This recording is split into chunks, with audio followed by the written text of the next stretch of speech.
তো ওই রকমই বেকুব যারা দাড়ি রাখে না আর এইদিকে চুল রাখে, বলে এটা সুন্নতি চুল আমার না।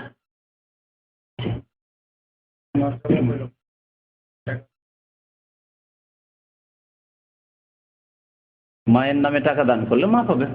আর্থিক আর্থিক যে নেকি রয়েছে, মানে অর্থ দিয়ে নেকি, সাদকা খায়রাতের মাধ্যমে যে নেকি, ওগুলো মৃত ব্যক্তিকে পৌঁছিবে। মসজিদ বানিয়ে দেন, মাদ্রাসা বানিয়ে দেন, এতিমখানা বানিয়ে দেন, ফকির মিসকিনকে দান করেন টাকা পয়সা। কিন্তু দৈহিক ইবাদত না আপনার জন্য। যেমন নামাজ পড়বেন আর বলবেন যে আমার 2 রাকাত নামাজ, আজ 4 রাকাত নামাজ, আজকে তাহাজ্জুদে পড়ো, আজকে তাহাজ্জুদ আমার মাকে দিয়ে দিলাম, না, এরকম করবেন না।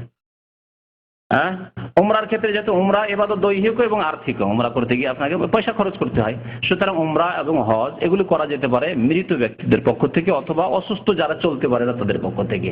হ্যাঁ, যুবকদের পক্ষ থেকে নয়। আপনার আব্বা সুস্থ, স্ত্রী সুস্থ, আর তাদের পক্ষ থেকে এসব বদল উমরা ওইসব নেই।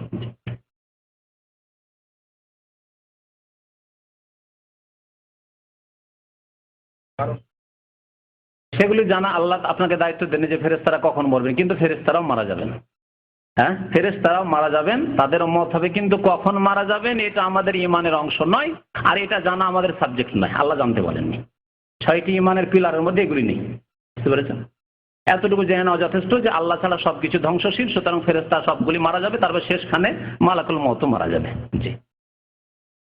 সাল্লাল্লাহু আলা নবিয়িনা মুহাম্মদ ওয়া আলা আলিহি ওয়া সাহবিহি আজমাইন।